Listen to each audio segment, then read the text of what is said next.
வணக்கம். மற்றொரு இன்றைய பதிவினூடாக இணைந்திருக்கின்றோம். நாடளாவிய ரீதியில் காலநிலை மாற்றம் என்பது தன்னுடைய செல்வாக்கை செலுத்திக் கொண்டிருக்கின்றது. இந்த நிலையில் தென்மேற்கு பருவமழை தீவிரமடைந்ததன் காரணமாக ஏற்பட்ட அனர்த்தங்களினால் 15 பேர் உயிரிழந்துள்ளதாக அனர்த்த முகாமைத்துவ மத்திய நிலையம் தெரிவித்துள்ளது. கடந்த மே மாதம் 15ஆம் தேதி முதல் கடந்த 2ஆம் தேதி வரையான 19 நாட்களில் இந்த மரணங்கள் பதிவாகி இருக்கின்றன. கொழும்பு, காலி, ரத்தினபுரி, புத்தளம், நுவரேலியா, பதுளை மற்றும் மாத்தறை ஆகிய மாவட்டங்களில் இந்த உயிரிழப்புகள் பதிவாகி இருக்கின்றது. பெரும்பாலான இறப்புகள் கொழும்பு மாவட்டத்தில் பதிவாகி இருக்கிறது. அனர்த்தங்களினால் கொழும்பு மாவட்டத்தில் பதிவாகியுள்ள மரணங்கள் எண்ணிக்கை 4 ஆகும். புத்தளம் மற்றும் ரத்தினபுரி மாவட்டங்களில் தலா 3 மரணங்கள் பதிவாகி இருக்கின்றன. இதில் 6 பேர் கடந்த 24 மணி நேரத்தில் உயிரிழந்திருக்கின்றார்கள். இந்த மரணங்கள் அவிசாவளை மற்றும் முல்லட்டியான பகுதியில் பதிவாகி இருக்கின்றது. அவிசாவளை பிரதேசத்தில் மண்மேடு சரிந்து விழுந்ததில் 11 வயது சிறுமி உயிரிழந்துள்ளதுடன் முல்லட்டியானவில் மண்மேடு சரிந்து விழுந்ததில் 20 மற்றும் 27 வயதுடைய இருவர் உயிரிழந்திருக்கின்றார்கள். அபிசாவளை நீரில் அடித்துச் செல்லப்பட்ட 78 வயதான ஆண், 29 வயதுடைய பெண் மற்றும் 7 வயது சிறுமி ஆகியோர் உயிரிழந்திருக்கிறார்கள். இதேவேளை மேல் ஜப்ரகமு மற்றும் வடமேல் மாகாணங்களிலும் தென் மாகாணத்தின் காலி மற்றும் மாத்தறை மாவட்டத்திலும் இன்றைய தினம் 150 மில்லிமீட்டருக்கும் அதிகமான பலத்த மழை வீழ்ச்சி பெய்யும் என்று வளிமண்டலவியல் திணைக்களம் சிவப்பு அறிவித்தலை விடுத்திருந்தது. நேற்று தினம் காலை 8:30 மணி முதல் பிற்பகல் 2 மணி வரை கம்பகா மாவட்டத்தில் கிரந்திவெல பிரதேசத்தில் அதிக மழை வீழ்ச்சி பதிவாகியிருந்தது. அந்த பகுதியில் 152 மில்லிமீட்டர் மழை வீழ்ச்சி பதிவாகியிருந்தது. இதை தவிர கேகாலை மாவட்டத்தினுடைய வரக்காப்புல பிரதேசத்தில் 138 மில்லிமீட்டர் மழை வீழ்ச்சியும், கம்பகா மாவட்டத்தின் வட்டுவிட்டிவெல பிரதேசத்தில் 122 மில்லிமீட்டர் மழை வீழ்ச்சியும் பதிவாகி இருந்தது. எவ்வாறாயினும் இன்றைய தினம் மழையின் நிலைமையில ஓரளவு குறையும் என வளிமண்டலவியல் திணைக்களத்தின் பிரதிபலிப்பாளர் மெரிஸ் மெண்டிஸ் தெரிவித்திருந்தார். வளிமண்டலவியலத்தின் கீழ்மட்டத்தில் பருவமழை பொழிவில் சிறிது இடையூறு ஏற்பட்டுள்ளதால மழைப்பொழிவு அதிகரித்துள்ளது என்று அவர் சொல்லியிருந்தார். நேற்றைய தினம் காலை 8:30 மணியுடன் நிறைவடைந்த 24 மணித்தியாலங்களில் ரத்தினபுர மாவட்டத்தின் அகேலியகொட பிரதேசத்தில் அதிக மழைவீழ்ச்சி பதிவாகி இருந்தது. அந்த பகுதியில் 436 மில்லிமீட்டர் பலத்த மழைவீழ்ச்சி அங்கு பதிவாகி இருக்கிறது. இதையும் தாண்டி நாட்டில் நிலவும் சீரற்ற காலநிலை காரணமாக பாதிக்கப்பட்ட மக்களுக்கு உடனடியாக நிதியுதவி வழங்குமாறு ஜனாதிபதி ரணில் விக்ரமசிங்க பணிப்புரை விடுத்திருந்தார். மாவட்ட செயலகங்களுக்கு தேவையான நிதியை உடனடியாக ஒதுக்குமாறு நிதியமைச்சின் செயலாளருக்கு அவர் பணிப்புரை விடுத்துள்ளதை ஜனாதிபதி ஊடகப் பிரிவு தெரிவித்திருந்தது. சீரற்ற வானிலை காரணமாக 20 மாவட்டங்களில் 3727 குடும்பங்களைச் சேர்ந்த 11,864 பேர் பாதிக்கப்பட்டுள்ளதாக அனர்த்த முகாமைத்துவ நிலையம் சொல்லியிருந்தது. அத்துடன் கடந்த 24 மணி நேரத்தில் மாத்திரம் 7 உயிரிழப்புகள் ஏற்பட்டுள்ளமை இங்கு பதிவு செய்யப்பட்டு உறுதி செய்யப்பட்டிருந்தது. இந்த நிலையில் தான் நாட்டில் தொடர்ந்தும் பெய்து வருகின்ற இந்த மழையினால மழையுடன் கூடிய அதிக காற்று காரணமாக தனியார் பேருந்து ஒன்றின் மீது விளம்பர பலகை வீழ்ந்து விபத்து ஏற்பட்டிருந்தது. இந்த சம்பவம் நேற்றைய தினம் பிற்பகல் இடம்பெற்றிருந்ததை பார்க்கக்கூடியதாக இருந்தது. காலி வீதியில் கொள்ளுப்பட்டி சந்தைக்கு அருகில் பொருத்தப்பட்டிருந்த இந்த விளம்பர பலகை பேருந்து மீது விழுந்துள்ளதாக தெரிவிக்கப்பட்டிருக்கின்றது. இதேவேளை முன்னெச்சரிக்கை நடவடிக்கையாக காலி, களுத்துறை, ரத்தினபுரி, கொழும்பு மற்றும் கேகால மாவட்டங்களில் பல பகுதிகளிலும் மின்சாரம் துண்டிக்கப்பட்டுள்ளதாக தெரிவிக்கப்பட்டிருந்தது. இதனிடையே வெள்ளத்தால் பாலம் சேதமடைந்துள்ளதால் அவிசாவளைக்கும் வகவுக்கும் இடையிலான ரயில் சேவைகள் முற்றாக இடைநிறுத்தப்பட்டுள்ளதாக இலங்கை ரயில்வே திணைக்களம் சொல்லியிருந்தது. நாட்டில் தொடர்ந்து நிலவுகின்றது சீரற்ற காலநிலை காரணமாக ரத்தினபுரி அலபத்த பகுதியில் பெண்ணொருவர் நீரில் மூழ்கி உயிரிழந்த சம்பவம் பதிவாகி இருந்தது. அயமகம தும்பர பிரதேசத்தில் மணன்மேடு சரிந்து விழுந்ததில் அவர் உயிரிழந்திருந்தார். ரத்தினபுரி கிரியல பிரதேசத்தில் மரம் விழுந்ததில் பெண்ணொருவர் உயிரிழந்திருந்தார். இதேவேளை அடுத்த 48 மணித்தியாலங்கள் புலத்சிங்கல, மதுராவல, பொலிந்தகண்டி மற்றும் ஆறுகளை அண்மித்த பிரதேசங்களைச் சேர்ந்த தாழ்நில பகுதிகளில் பாரிய வெள்ள நிலைமை ஏற்படும் அபாயம் உள்ளதாக அறிவித்திருந்தார்கள். நீர்ப்பாசன திணைக்களம் சிவப்பு எச்சரிக்கையெல்லாம் விடுத்திருந்தது. இதன் காரணமாக குறித்த பிரதேசங்களில் வசிக்கிற மக்கள் அவ்வழியாக செல்லும் சாரதிகளும் மிகவும் அவதானமாக இருக்குமாறு அந்த திணைக்களம் சொல்லியிருந்தது. சீரற்ற காலநிலை காரணமாக ஏற்படக்கூடிய அனர்த்த நிலைமைகளுக்காக 3 ஹெலிகாப்டர்கள் தயார்படுத்தப்பட்டுள்ளதாக விமானப்படை தெரிவித்திருந்தது. அனர்த்த நிலைமைகளுக்கு முகம் கொடுக்கும் போது கிடைக்கப்பெறும் கோரிக்கைகளுக்கு அமைய மீட்பு நடவடிக்கை நடவடிக்கைகள் எடுக்கப்படும் என விமானப்படை ஊடக பேச்சாளர் குரூப் கேப்டன் துசான் விஜயசிங்கர இந்த விடயத்தை தெரிவித்திருந்தார். அத்துடன் கடுமழை காரணமாக மேல் மற்றும் தென் மாகாணங்களுக்கு 5 கடற்படை குழுக்களும் 10 படகுகளும் அனுப்பப்பட்டுள்ளதாக கடற்படையின் ஊடக பேச்சாளர் கேப்டன் ஹஜான் விக்ரம சூரிய தெரிவித்திருந்தார்.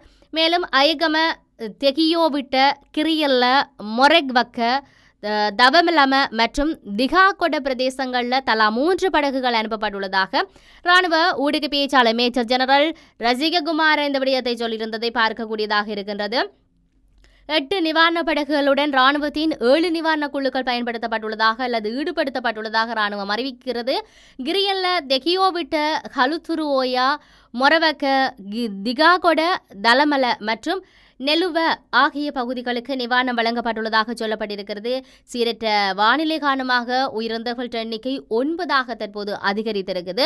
மேலும் கலனி ஆற்றின் நீர்மட்டம் கலனிமுள்ள பிரதேசத்தில் வெள்ளமட்டத்தை எட்டியுள்ளதாக நீர்ப்பாசன திணைக்களம் அறிவித்திருந்தது. இதன் காரணமாக அந்த பகுதியில் வசிக்கும் பொதுமக்கள் அவதானத்துடன் இருக்குமாறு அந்த திணைக்களத்தால் மீண்டும் மீண்டும் அறிவுறுத்தல்கள் வழங்கப்பட்டுக் கொண்டிருக்கின்றது. இந்த நிலையில்தான் சீரற்ற வானிலை காரணமாக கட்டுநாயக்க பண்டாரநாயக்க சர்வதேச விமான நிலையத்தில் தரையிறக்கப்பட்ட இருந்த அந்த 2 விமானங்கள் மத்தள ராஜபக்ஷ சர்வதேச விமான நிலையத்துக்கு வழிமாற்றம் செய்யப்பட்டிருந்தது. சிங்கப்பூரில் இருந்து பயணத்தை ஆரம்பித்த ஸ்ரீலங்கன் ஏர்லைன்ஸ் விமான சேவை நிறுவனத்துக்கு சொந்தமான ஜூஎல் 309 விமானம் மற்றும் தெஹிஹோட் ஏர்லைன்ஸ் விமான சேவை நிறுவனத்துக்கு சொந்தமான EY 394 விமானம் ஆகியனவே இவ்வாறு வழிமாற்றம் செய்யப்பட்டுள்ளதாக தெரிவிக்கப்பட்டிருந்தது. கொழும்புல இருந்து மாத்தளைக்கு புதிய பணியாளர்களை ஸ்ரீலங்கன் ஏர்லைன்ஸ் அனுப்பியுள்ளதாக தெரிவிக்கப்பட்டிருக்கிறது. தொழில்நுட்ப கோளாறு காரணமாக ஏற்பட்ட 5 மணி நேர தாமதத்துக்கு முன்னதாக பணியில் ஈடுபடுத்தப்பட்டிருந்த பணி நேரம் முடிவடைந்ததாக இந்த மாற்று நடவடிக்கை மேற்கொள்ளப்பட்டதாகவும் அங்கு சொல்லப்பட்டிருந்தது. மேலும் கட்டுநாயக்க பண்டாரநாயக்க சர்வதேச விமான நிலையம் அமைந்துள்ள பகுதியில் நிலவும் சீரற்ற வானிலை காரணமாக இந்த நடவடிக்கை முன்னெடுக்கப்பட்டிருக்கு. இந்த நிலையில் பயணிகளின் பாதுகாப்பு மற்றும் நல்வாழ்வுக்கு முன்னுரிமை அளித்து விமானத்தை மத்தள சர்வதேச விமான நிலையத்தில் தரையிறக்குவதற்கு தீர்மானித்துள்ளதாக ஸ்ரீலங்கன் ஏர்லைன்ஸ் தெரிவித்துள்ளது. தொழில்நுட்ப கோளாறு காரணமாக சிங்கப்பூரிலிருந்து விமானம் புறப்படுவதற்கு 5 மணி நேரம் தாமதமாகியுள்ளது. இதற்கமைய குறித்த விமானம் நேற்றைய தினம் காலை 10 மணியளவில் பயணிகளுடன் கட்டுநாயக்க பண்டாரநாயக்க சர்வதேச விமான நிலையம் நோக்கி புறப்பட்டதாக சொல்லப்பட்டிருந்தது. பாதிக்கப்பட்ட பயணிகள் தமது இடங்களுக்கு சென்றடைவதற்கான நடவடிக்கைகள் மேற்கொள்ளப்பட்டு வருவதாகவும் ஸ்ரீலங்கா ஏர்லைன்ஸ் தன்னுடைய தகவல்களை நேற்றைய தினத்தில் வழங்கியிருந்தது. இந்த நிலையில் இன்றைய தினம் நாடு முழுவதும் உள்ள அனைத்து பாடசாலைகளுக்கும் விடுமுறை அறிவிக்கப்பட்டிருக்கின்றது. நாட்டில் நிலவுகின்ற இந்த கடும் மழையுடனான சீரற்ற காலநிலையை கருத்தில் கொண்டு இந்த தீர்மானம் எட்டப்பட்டுள்ளதாக கல்வி அமைச்சு சொல்லியிருக்குது. இதனிடையே பல பகுதிகள் வெள்ள நீரில் மூழ்கியுள்ளதாகவும் இதனால் மக்களுடைய இயல்பு வாழ்க்கை பெரிதும் பாதிக்கப்பட்டுள்ளதாகவும் இந்த நிலையில் மீட்பு நடவடிக்கைகள் தயார் நிலையில் இருப்பதாக இலங்கை விமானப்படை தெரிவித்திருந்தது. 2 பெல் 212 ரக உலங்கு வானூர்திகளும் பெல் 412 ரக உலங்கு வானூர்தி கொண்டும் மீட்பு பணிகளுக்காக தயார் நிலையில் உள்ளதாக இலங்கை விமானப்படை தெரிவித்திருக்கிறது. இதேவேளை பல பகுதிகளில் பெய்து வரும் கனமழை காரணமாக மண்சரிவு அபாயம் அதிகமாக உள்ளதால் மண்சரிவு அபாயம் உள்ள பகுதிகளில் வசிக்கின்ற மக்கள் விடுக்கப்பட்டுள்ள இந்த எச்சரிக்கையின் அடிப்படையில் வெளியேற தயாராக இருக்குமாறும் அங்கு கேட்டுக் கொள்ளப்பட்டிருக்கின்றது. இந்த நிலையில் இலங்கையில் நிலவுகின்ற இந்த சீரற்ற காலநிலையானது தென்னிந்திய பகுதிகளிலும் தாக்கத்தை ஏற்படுத்தும் என வானிலை ஆய்வு மையம் எச்சரிக்கை விடுத்திருந்தது. வங்கக்கடல் பகுதிகளில் ஏற்பட்டுள்ள காற்றழுத்த தாழ்வானது எதிர்வரும் 2 நாட்களுக்கு நிலவும் என்றும் சொல்லப்பட்டிருக்கின்றது. தமிழ்நாடு மற்றும் புதுச்சேரியில் தென்மேற்கு பருவமழை தீவிரமடைந்துள்ளதால் தமிழ்நாட்டில் மழை நீடிக்கும் என்று வானிலை ஆய்வு மையம் தெரிவித்திருக்கின்றது. இதையும் விடுத்து அடுத்த 4 நாட்களுக்கு மழை நீடிக்கும் என்றும் மழை பெய்யும் எனவும் தெரிவிக்கப்பட்டிருக்கின்றது. 40 கிலோமீட்டர் வேகம் வரை பலத்த காற்று வீசக்கூடும் என்று வானிலை ஆய்வு மையம் எச்சரிக்கை விடுத்திருக்கின்றது. சென்னை, நாகப்பட்டினம், தஞ்சாவூர், திருவாவூர், நாகப்பட்டினம், மயிலாடுதுறை ஆகிய 6 மாவட்டங்களில் லேசானது முதல் மிதமான மழை பெய்யும் என்றும் சொல்லப்பட்டிருக்கிறது.